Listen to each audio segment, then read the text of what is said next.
Okay. Number one, and we're having a kind of a special session today, talking to my friend Shelley Segal, who's a singer and songwriter and content creator on YouTube. And YouTube seems to have dropped a bomb on her about a week or so ago, and said that we're going to demonetize your channel unless you can get up 1,000 views in a single week, or something to that effect. Is that about right, Shelley? Yeah, well, yeah, they sent out a notice letting everyone know that you needed to have 4,000 hours view time by Feb 20 to stay monetized. And I was sitting at about 2,900 views. So I put out the word on Facebook, and I thought, oh, okay, it's a long shot, but maybe we'll get there. And everybody, especially you guys, have just blown me away with your support and spinning the videos over and over again. Everyone's going to be sick of me by the end of this. No one's going to want to hear my music ever again. Well, I want you to know that right now, on another browser on my computer, I've had your videos, I've had your entire channel playlist playing for the last 3 or 4 days continuously, and I go to check that other browser periodically to make sure that they're still running. Thank you so much. That's really awesome. Yeah, but even if we do, 3 days straight, how many hours can we do that way? So we I need know, other it's people to tough. help out. And it's sad that YouTube is doing that. I mean, and you know what else is sad is that I was surprised that normally when I look at a video by a singer, when I look at my videos, I'm like, okay, well, this is not too bad for what I'm doing here. Okay, this is all right. And then I look at some, the number of thousands of views that I have. That's pretty good for this month. And then I look at any song at all, right? And how many millions of views does that have? Except when you go to Shelley Segal. Why do you have no channel views? I mean, you have things on there that haven't had views. Her song "Saved" is the intro song to Atheist Experience, and it has over 100,000 views. That is it. Her music is good, so why doesn't she have the Why doesn't she have the views? I don't Does know. nobody know about this channel? Yeah, I mean, maybe. You know what this whole thing has really taught me? I need to promote my YouTube channel better, which I think is part of why they're doing this, I think so they can have more control over content, and also, to encourage people to really work their channels. So I'm going to do that this year. I'm really going to focus on getting my YouTube channel going, maybe some more live streaming stuff, and So do you know what the threshold was, or did they send everybody an email? Yeah, they sent this to everybody. So the threshold was 1,000 subscribers and 4,000 hours view time. Now I've got like over 3,000 subscribers, but I just wasn't there with the view time. I think it's harder for, like, with music, all your videos are like 3 minutes, so it's kind of harder to get up those view times, even if you have a lot of views, because they're shorter videos. Yeah, I grant you that when you're talking about viewing hours, and all I was talking about was the number of views. So even if you had substantially more views than I do, you wouldn't have the viewer hours that I do, because So I just need to talk. That's what I need to do. I need to make a video of me just talking for ages. But you do that pretty well too. Yep, talking for hours, absolutely. My partner will back that up. So do you know about any of the issues that other content providers are going through that have a similar complaint? No. Do you know? No, I was just wondering if you had been in communication with any other YouTubers. No, I actually haven't. I mean, a few people have actually, 1 or 2 people on my page have mentioned that they're in the same boat. And it's a bit of a bummer. It's not really so much when you don't have that many views. It's not so much that you're losing, a big chunk of your income. It's more that you're not in a position to, collect if something goes viral or something like that. So it's just nice to be in a situation where you can get paid for your videos if they do get a lot of views. On that note, I want to mention that Saved got huge. That was your huge hit, and then I really liked the production video that you did for what is it, Sidelined. Oh yeah. I loved the way that was presented. That was a beautifully produced video. And I like that the song, even though the lyrics are kind of dark, it's actually upbeat somehow. Yeah. And I like that. Interrupt for a second. One of the people on the chat says that the link that you provided in the description doesn't go to her channel. It doesn't? No, it goes to somebody else's channel that's playing her video. I think that can be a problem as well, because a lot of people post my music, you know, from live gigs or different stuff like that, and then it doesn't necessarily go back to me. Okay. It goes to their channels, but that's okay. I will have to replace that link nonetheless. Yeah. Thank you, person in comments. Yes. So today, everybody should watch their favorite YouTuber that is underneath the limits. That's it. If there's an indie artist that you like, if there's a smaller blogger, yeah, that's really nice that you can show your support to for free just by watching, streaming, or subscribing, because if anyone's under the 1,000 subscriber count, that stops them as well. So that's a really nice thing to do. Okay. Now, I was going to ask you about another video that you did that wasn't a professional or a professional video part. Yeah. Song was well recorded, but you didn't actually make a production video for this, and that's the one that was dedicated to Hitch. Yeah. I love that song. The lyrics really are kind of, you know, for a lot of people they would consider those lyrics dark, and yet it's such an upbeat song. Yeah, I think similarly with Sidelined, you know, for me, when I was growing up and I was more religious and maybe a little bit more sheltered and naive, or a lot more sheltered and a lot more naive, but I was really more of an optimist. But in a almost blind way. It was like, you know, I thought critical thinking was a bad thing because it's critical, you know, and that word critical has all these negative connotations. You know, I was so focused on things being positive and things being really upbeat in a way that actually I think blinded me to the way things really were. And maybe I was positive, but I was living in this dream world that's not really real. Whereas now I want to be a realist. I want to see the world as it really is, the most accurate picture that I can possibly have. Because then, well, I mean, I say if you love life, if you want to be alive, then I want to know how it really is. And also, the more accurate my picture, the more able I'll be to find solutions to the problems, to recognize what the problems are. If I'm not deluding myself that everything's just great, seeing what the problems are and finding the proper solutions. And actually what I discovered is that, like, you don't need to live in a fairy tale for things to be beautiful. They are beautiful. And that's one of my favorite parts about music as well, is you're taking what's real about the world, whether it's something painful, horrible, or difficult or challenging, and you're turning it into something beautiful because it's human expression and it's art. And that's my favorite thing to do.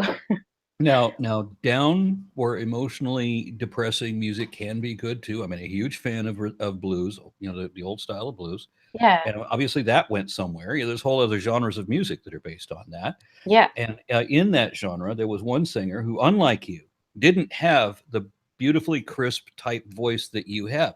She had a raspy, sort of a nasty voice. I'm like, well, how is this person so popular? Why does everybody like her? And then one time I heard Janis Joplin singing. I mean, I hated her voice. I mean, when I was a teenager, I'm like, well, why is she? You know, why is everybody like it? And then I saw her give a live performance on it was recorded, obviously, but she's performing in front of an audience. She was doing "Summertime," you know, the Porgy and Bess thing. And she did it so well that I felt like, you know, am I on the verge of crying at this point? And I'm like, okay, that's okay. I granted, I'm now a Janis Joplin fan, you know, raspy voice and all. But it's funny that you have the dark lyrics, because it is, as you say, it's the reality of it, and then it's the perspective of what you put to that as to whether you choose to be depressed by this reality or not. You know, yeah, 5 billion years from now, everybody's going to be dead, but right now still matters. And a lot of believers. Wait a minute. 5 billion years from now, everybody's going to be dead.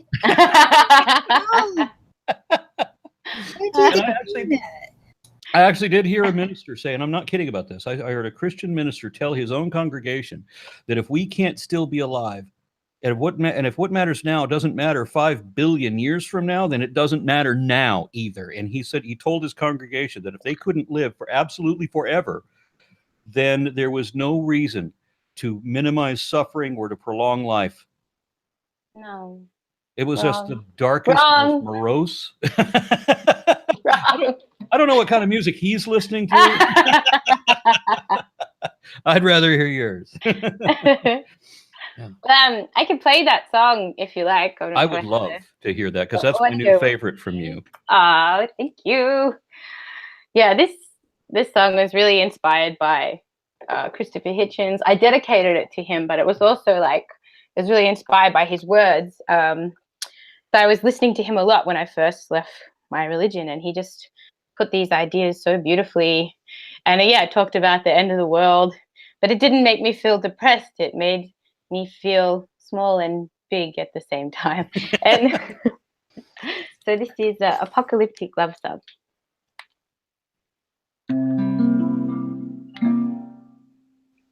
One day the sun is going to die. For us it means no more sunsets. To the universe, just one less star in the sky. And almost all who ever lived have already died. Countless stories of love and war and hope and pain now silently side by side. And yes, I understand that my whole life is just a blink of an eye, and the history of the earth is with each moment that goes by. But this moment that I'm with you, it feels like time has stood still. It feels somehow like it matters, and that it always will. In 1 billion years, the oceans will dry, while somehow life may continue.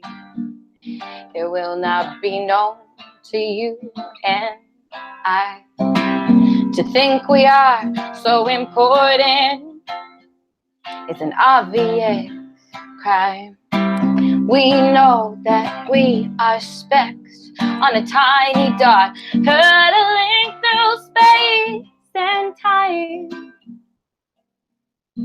Yes, I understand that my whole life is just a blink of an eye, and the history of the earth is with each moment that goes by. But this moment that I'm with you, it feels like time has stood still. It feels somehow like it matters, and that it always will. Yes, I understand that my whole life is just a blink of an eye, and the history of the earth is with each moment that goes by. But this moment that I'm with you, it feels like time has stood still. It feels somehow like it matters, and that it always will. Thank you very much for that. Like I said, I wish that you'd done a professional video to go with that. Because I know. I really wish to. If there's any filmmakers out there that would be interested in collaborating on a video. Yeah, you're in Los Angeles now. I heard there's a couple out there. I know, but there's a lot. It's really hard to vet people. That's one of the annoying things about some of the songs that are on your channel is sometimes they're just a live stream. Yeah. And in some of them, people are talking while you're singing, and so it's like messing up the music and stuff. Yeah, I think that's what I've taken out of this whole thing. Like, I'm really going to revamp my channel. I'm going to try and make videos for everything, even if it's just, you know, me on tour or something. I can just collect the footage that I've taken, put it together, and put it behind the song. So at least, you know, people can hear the recordings rather than, yeah, like you're saying, those live shows where it's really interrupted. And I do video editing now for a living, and for me, it's rather like painting. Yeah. So if I had a collection of different concert videos to choose from, where I could just cut bits from here and there, yeah, match it together, you know, maybe some, you know, like pieces from Reason Rally and a number of other things where I can like mix in some of the audience when I can't get all of it to sync with what you're saying. Maybe I can do, maybe I can edit something for you. Oh, that would be amazing. That would be so cool. But yeah, I'm gonna definitely, that's the goal for this year, is to really like vamp the channel and get it going. So I'm just so grateful. Thank you for. She does. I don't mean this. It seemed like the whole channel was like that, but like, No. yeah, like saved. I think is professionally done, right? Yeah. And sidelined is professionally done too. Yeah. I gotta tell everybody something that when I first heard about you, of course, somebody shared the saved video with me, and we were talking about doing the. I was helping with the orchestration of the 2012 Reason Rally, the first one, and somebody sent me this video of Shelley singing "Saved," and said, "You've got to get this girl." And I don't know how I was led to this impression, but I thought that you were unheard of, that you were in this like small town bar band kind of thing, and we were going to give you your big break. I really honestly thought that's what it was. I didn't know until after the performance, and Shelley and I had already become friends, and I met her again in Melbourne, and I told her this story about how proud I was to see her in front of 30,000 people when the electronics didn't work, and I'm like, most other people would have collapsed at that moment, but she played through it very well, and she just got up and gave me a hug rather than give me the embarrassing correction that she had already been touring around the world as a professional musician before then. Yeah, but you did give me a really big break in the US, and I'm so grateful for that, Aaron. And yeah, it was really amazing. That was one of the most amazing days of my life, to be able to stand in front of 30,000 people that felt the same way as me about something that was so important to me. And I don't know if I'll ever get that experience ever again. Like I played to 30,000 people at a dance music festival, which was really cool, and it was like amazing energy.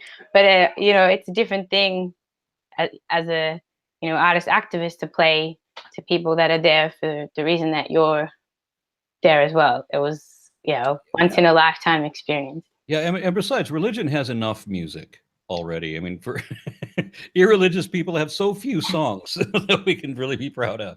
Like John Lennon gave us one. Yeah. There's a lot. I think there's a lot of really good secular theme music out there. There's I'm trying to think. There's an Ani DeFranco song that's really cool. They pop up here and there. Well, what if no one's watching? That's really cool. Ani DeFranco, she said, "What if no one's watching? What if when we're dead, we are just dead?"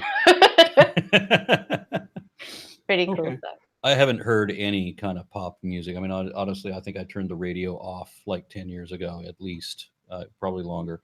I haven't turned on a TV in the longest time either. I used to be all about pop culture. Now I go through the grocery line and see the magazine showing who all the current celebrities are. I have no idea.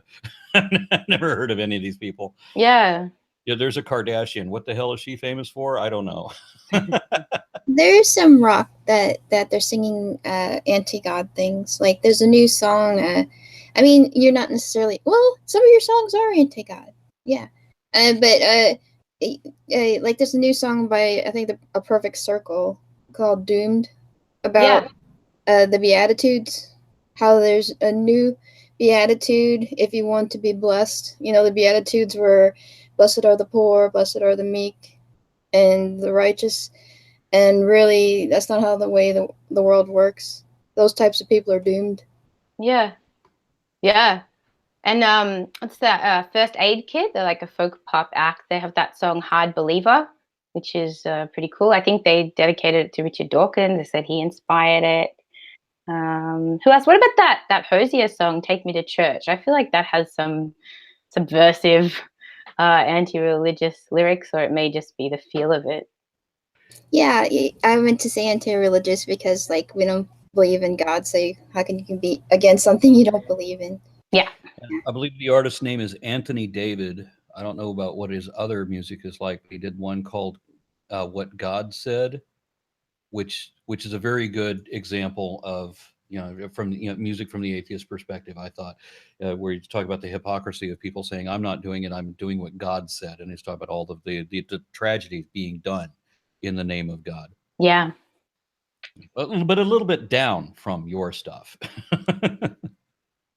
Your stuff tends to be a lot more upbeat. I just particularly liked, of course, "Saved," and just the way that you played bullshit into and lies in that, and still made it happy. Yeah. I think anger is definitely a legitimate emotion in response to all of this. Well, what other song did you want to do here? Well, I think Lalandra was telling me I was very sorry to hear that you guys had you lost a pet today. Well, no, about a month ago. Oh, about a month ago. Still He was very an very axolotl. recently. An axolotl. They're a type of salamander, Yes. right? They're like the little eels with arms and legs and these. When I was These teaching, things. he was the class pet, and I would always have to say, "He's not a fish. He's a salamander. Don't call him a fish." Well, so I Interesting thing have. about it, it was a monster because it was. It really was a monster. It was not just a transitional species in a sense, because it had the features of being half fish, half amphibian, or on that way, because it still had gills and such, and lived perpetually underwater, even though it's technically a tetrapod. But on top of that, it was also an endangered species, and it was also a GMO, because it had been genetically enhanced by being hybrid, or not hybridized. What is the word? Spliced? Oh, I'm not. genes. Yeah, but they put jellyfish proteins injected into its embryo. So what ended up happening was, instead of getting your normal mottled brown or albino axolotl, we got one that was glow in the dark lime green. Ah, that's so cool. That is so cool. How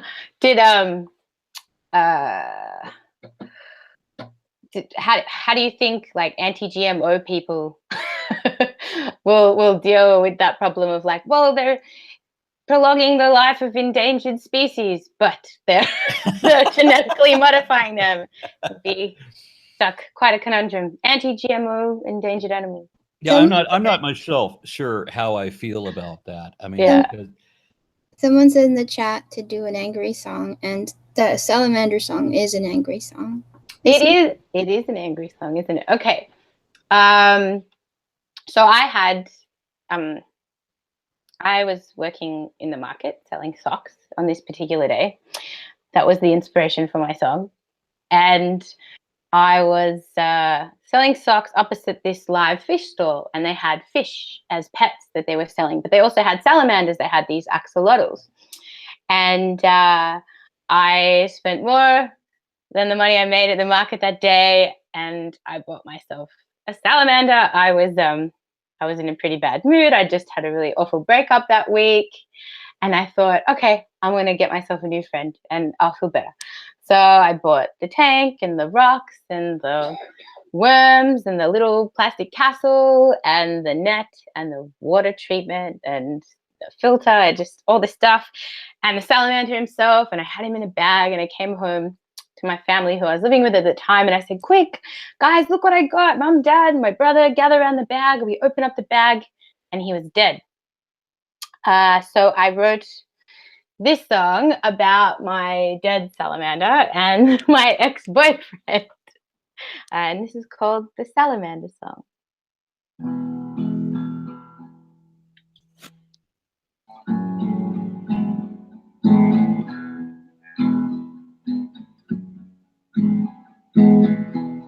I dreamed of you last night, and then my salamander died.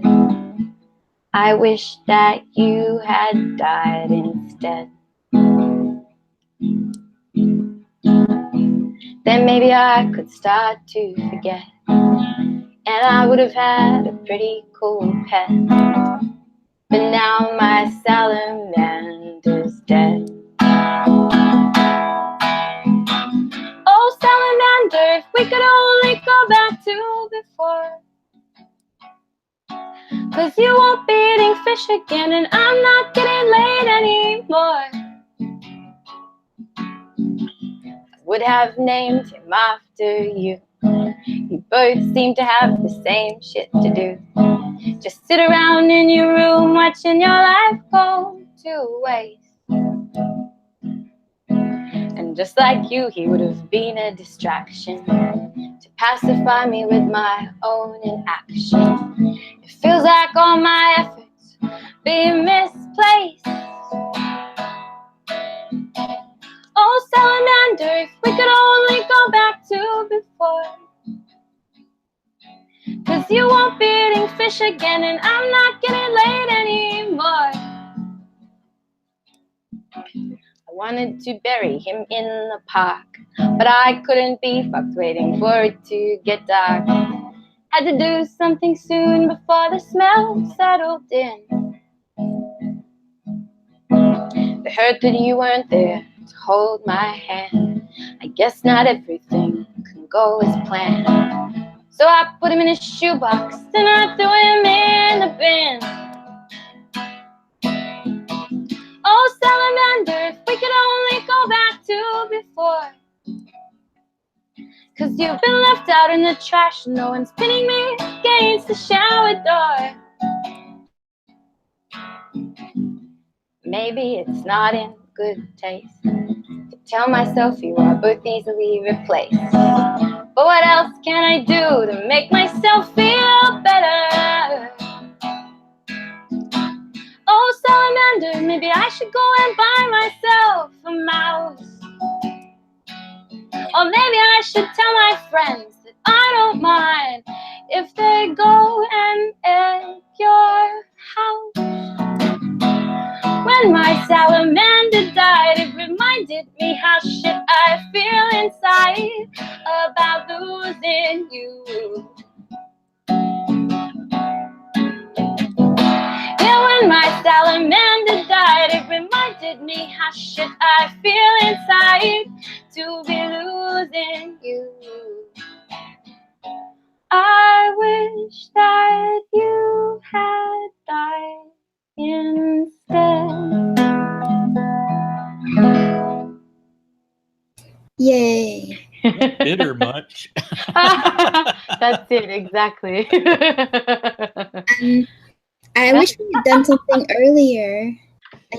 I don't know why this didn't occur to me to do this earlier, and It now didn't it's occur like to the me final either. day. Don't You feel guys, bad. this is, yeah, please don't feel bad. This is amazing. I said on Facebook, like, even if I don't make it, like, the amount of support that I feel from everyone is like the best thing ever. Like, it's really, really nice. I'm glad you're going to take away that you're going to revamp your channel, because when I started looking at the entire channel and not just the videos that I play again and again, Yeah, I realized, yeah, there could be a couple more things done here. absolutely. And somebody had Definitely asked, needs to. I saw a message asking about whether you have a CD. Yes, I have like 4 albums out there. So thank you for asking, channel person. I have my albums available in hard copy from my website, shelleysegal.com, or you can get them on Bandcamp or any sort of digital distributor like iTunes or Amazon, but Bandcamp's the best for indie artists. And another thing is I have a Patreon like you guys as well, and I have all of my records on there, and also like new videos that I put out every month and behind the scenes kind of stuff. Okay, first I'm going to put the link down for shelleysegal.com, and then I'm going to go get your Patreon, and I will put that down below as well. Thank you. Thank you so much, guys. Wow. Super nice. Go ahead, Londra. Oh, it's unmuted now. It was double clicking and stuff. Like somebody wanted you to hear. Shelley's like really nice. Like sometimes people don't see me as nice because I'm opinionated, but most people who know me know that I'm a super nice. Yeah, but she was telling me a story one time that she was angry. Like they wanted to hear an angry song, but she's really, really nice, honestly. But then she assures me that she gets angry. I definitely telling me a story. She was arguing in the car. And I think somebody like threw up in the car or something. When I was when you got really mad in the car. I can't remember. Do you remember when someone threw up in the car when I was angry, Rob? Rob is asleep with a pillow over his head. He looks like he's in so much pain right now. he has the Aussie flu, and Shelley and him from our school. You can hear him coughing in the background. Poor Snooky. Otherwise, he'd probably be jamming out with me. It's mad, but I definitely get mad, and it's just hard to picture. I write about it. Like I can yell. I can definitely yell. I was brought up in a, you know, Jewish family where we yell at each other pretty bad, pretty badly. I remember there was this, especially I fight with my parents. Like there was this article we had in the paper at home about us because my dad's the president of the synagogue and I'm, you know, an outspoken atheist. And they had this really nice story about us in the paper saying like, this is how the wider debate could be conducted. This, you know, they get along so well and so respectful. And I remember like the day that article came out in the paper, I had the biggest fight with my dad. We were just like screaming at each other in the house. I'm like, yeah, you know, model discussion happening over here.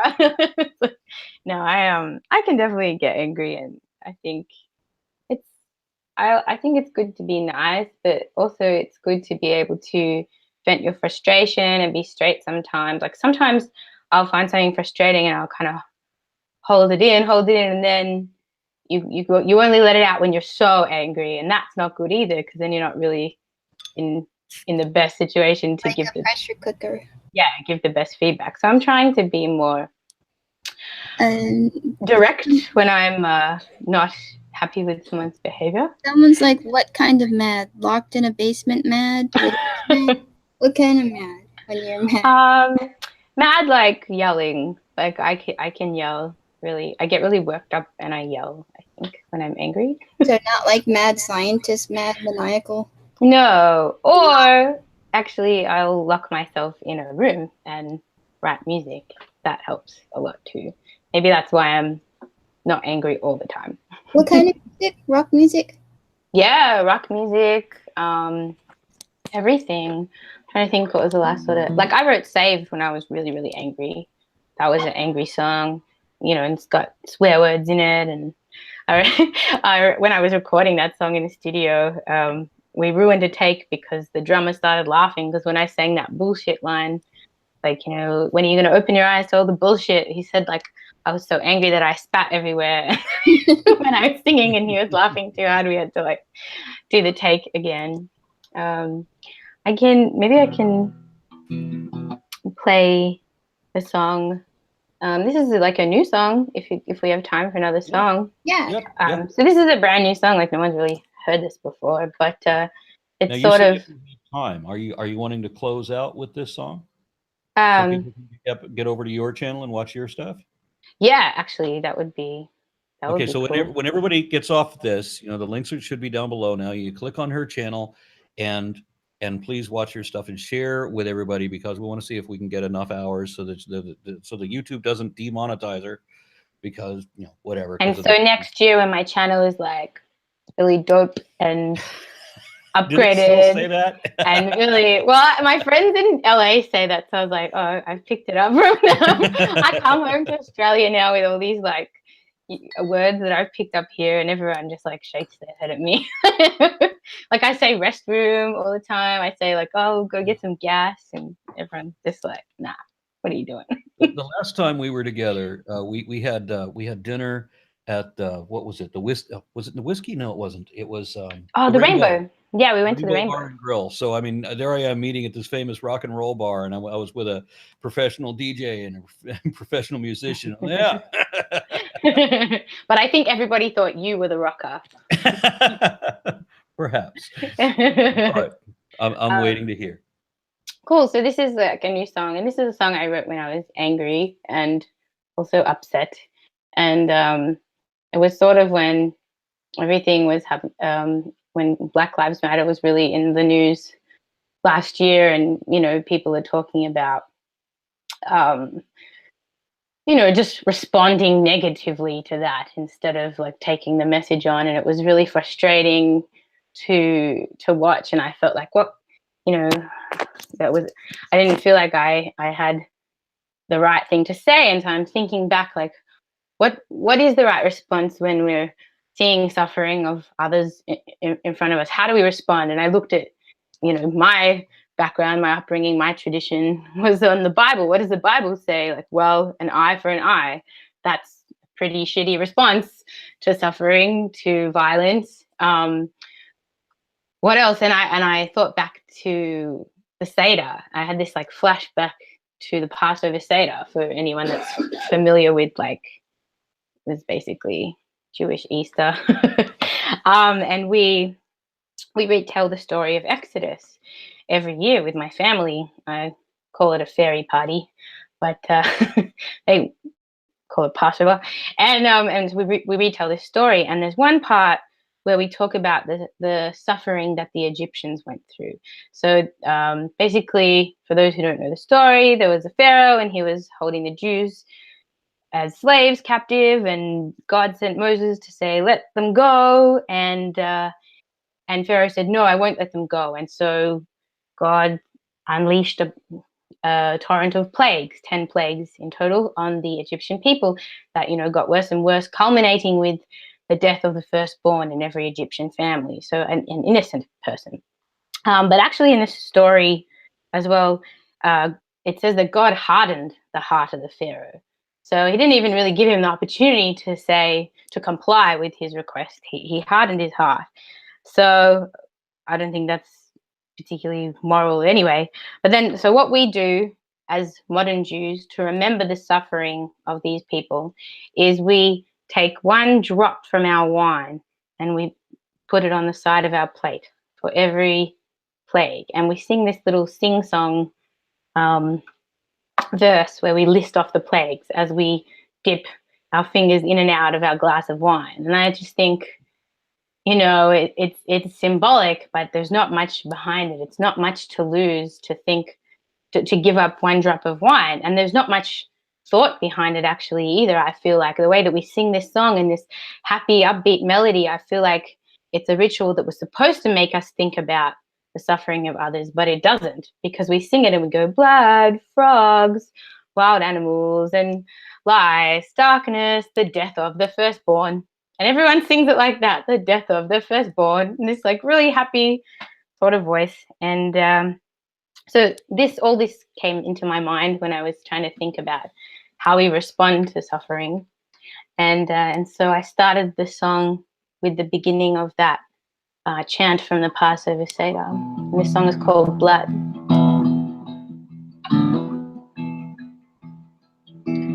Blood, blood, blood, blood, blood, blood, blood, blood. I see the blood spill. If I spill mine, will I feel better? Will I feel just fine? Oh, blood. Yeah, I'm blood, blood, blood, blood. I see the blood spill. If I spill mine, will I feel better? Will I feel just fine? Oh, blood. Yeah, blood, blood, blood, blood, it flows through our veins. How can something that makes us the same be used as something to divide? It flows through our veins. How can something that makes us the same be used as something to divide? Blood, blood, blood, blood, blood, blood, blood, blood. You see the blood spill. If you spill mine, will you feel better? Will you feel just fine? Oh, blood. Yeah, blood, blood, blood, blood. You see the blood spill. If you spill mine, will you feel better? Will you feel just fine? Oh, blood. Yeah, blood, blood, blood, blood, it flows through our veins. How can something that makes us the same be used as something to divide? It flows through our veins. How can something that makes us the same be used as something to divide? Blood, blood, blood, blood, they all fall down into the river, into the river. Why would you harden their hearts? They all fall down into the river, into the river. Why would you harden their hearts? I see the blood spill. If I spill mine, Will I feel better? Will I feel just fine? Oh, blood. Yeah, blood, blood, blood, blood, it flows through our veins. How can something that makes us the same be used as something to divide?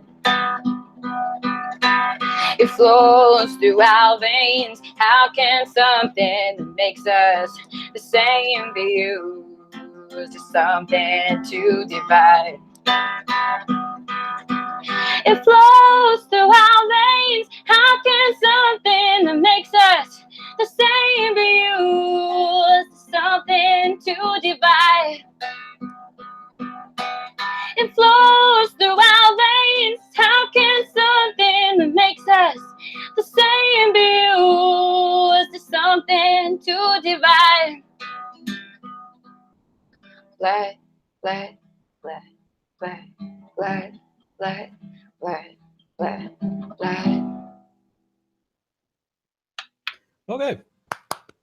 Some people, I guess, were a little distracted by the blood chorus. Just like you said, a lot of the religious songs are about blood. I grew up as a Christian. We were always singing about blood, like the power in the blood, power in the blood, the soul cleansing blood of the Lamb. I'm soaked in the blood. And Jews are particularly obsessed with blood. I mean, you know, the whole kosher, the whole dietary laws, kashrut is, you know, we have to drain the blood of the animals. You're not allowed to have blood. And then there's the tribalistic approach to it. You know, you need to marry within your tribe. You need to marry a Jew. And so it's very tribal and blood focused. And it's a religion that focused, maybe not anymore, on animal sacrifice as well. Okay, well, I used to believe in all that kind of tribal, you know, marry within your own tribe thing, but then cousin mom and cousin dad kind of showed me that now. After a few generations, you end up with the same grandparents. I was joking with Arn that he should do a compilation video of some of the Christian hymns about blood, only do them to a metal soundtrack. You know, blood, there's power in the blood. Yeah, I couldn't. You know. No. No, that'd be atrocious. All right, so everybody move over to Shelley's channel. The link is down below. Shelley, I hope you get your views up. I know that it sounds incredible to have. I think we're down to like a couple of 100 hours left. Yes, but if everybody's sharing the videos and everybody that's watching this one, maybe got a shot. And I wish we'd thought of this. I feel like we'll get there because it's 300 hours, but also YouTube is sometimes a little bit behind in the counting of the views, so. Okay. Are we moving to her channel to talk and play songs? Or are you telling them to move to her channel and play some of her songs? Yes, move to her channel and pick out the songs that they like, and then share those songs out on social media. Because if we stream from her channel instead, she'll get the views, I think, right? Okay, well that was another good thing. If we were smart, we would have thought of that before we did this one. Someone suggested that. Because they're smarter than we are. There's like one question we didn't get to. Okay, what was that? Did you answer whether you have a Bandcamp and a Reverb? Okay. Yes, I do have a Bandcamp. I do.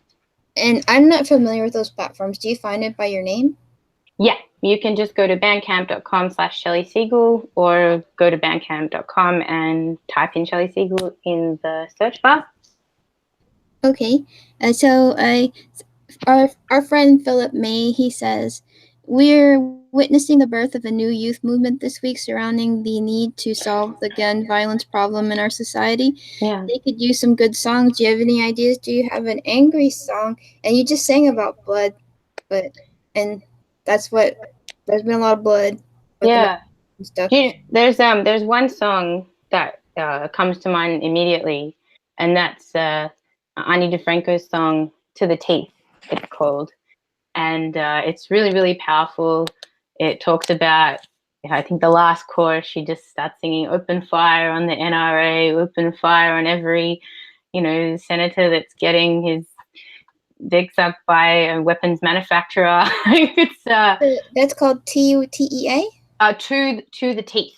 To the teeth. Armed to the teeth. And it's really, really powerful song. It's really visceral. I remember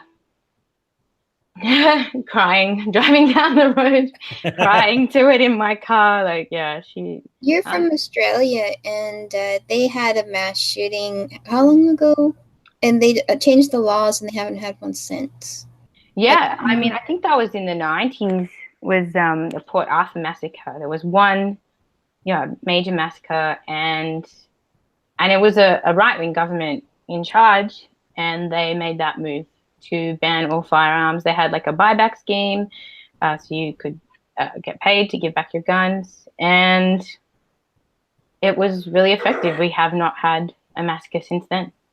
Maybe they weren't as bought by the NRA as our right wing is here, because they were able to pass gun laws. Yeah, I'm not sure. I think I don't understand why. Maybe there's the culture is different.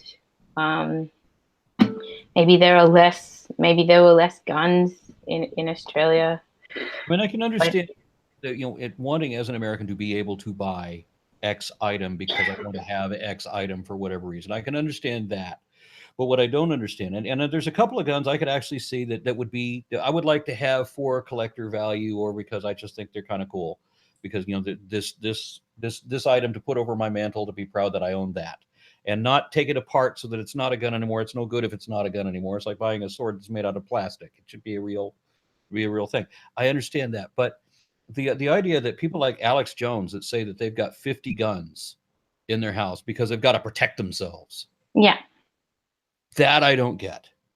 I'm just at a loss for that whole the whole family protection thing, especially when toddlers are in such a high bracket for the causes of mortality because of guns. I mean, you have toddlers killing people, more often in this country than in some others. Yeah. Where you have adults, gun violence is diminished or comparable to what we get from toddlers in this country. I don't know if Australia had the same kind of gun culture America does, if it has a kind of cowboy culture. Well, they went to war with emus. Definitely people in rural areas had a connection to their guns. But yeah, we don't have, an amendment that is the right to bear arms. It's not like such an integral part of our history, maybe in the same way that it was for the US because of the war of independence. So, I can. There's a very. I bet has that been used? Has that just been co-opted by interest groups rather than necessarily be this like deep-seated part of the culture? Yeah, it's true. Even the majority of Republicans agree with gun legislation. Some like universal background checks. Yeah. It's just yeah. Sorry. I was going to say that Sean Hannity was bragging that if he were there in Las Vegas when the shooter went off in Las Vegas, that he would have been able to save the day because of his handgun. From 500 feet away with the gunman in an elevated protected position, Sean Hannity is going to be our savior because it's just not realistic. Because you own a gun doesn't mean that you have the big red S on your chest. Yeah. Yeah. And while I'm completely open to the idea of the good guy with the gun being somebody who's going to save that situation, I'm at a loss for people to present to me occasions where that has happened. I'm sure they are, but it's not. I mean, that's not what happens in all these massacres that we hear about in the news. That's not. It's not just mass shootings either. We have about as many gun deaths every year as car accident deaths in a country of 230 million people. Yeah, it's a lot of people die every year. We probably have the highest death toll from guns, even I think than some war zones, of a yearly total. Yeah. Anyway, we kind of changed track on because my wife tends to get political. I have it. Yep, and topical. Yeah. But so everybody go over to, if you haven't already, please go over to Shelley's channel, watch some of her videos, and share as many as you can throughout social media so there's many other people share it as possible. I might do a live stream. That's a good idea. I'm gonna do that. I'll give that a go. Maybe that'll add some more minutes tonight. Yeah. And get some famous people to join you. Okay. What are you guys up to? Do you want to come on? I wasn't talking about me. We'll come over. Just let us know whenever you're ready. Okay. Thanks so much. Okay. Thanks for I'm so blown away. Oh, and I also wanted to clarify that, like, I'm not saying that Shelley is secretly angry psycho. She is like as nice because we know her as she is. now nobody's gonna get at me. All right. Thank you so much, guys. Over channel, share a video. Thanks everyone for tuning in and listening. Bye. Bye.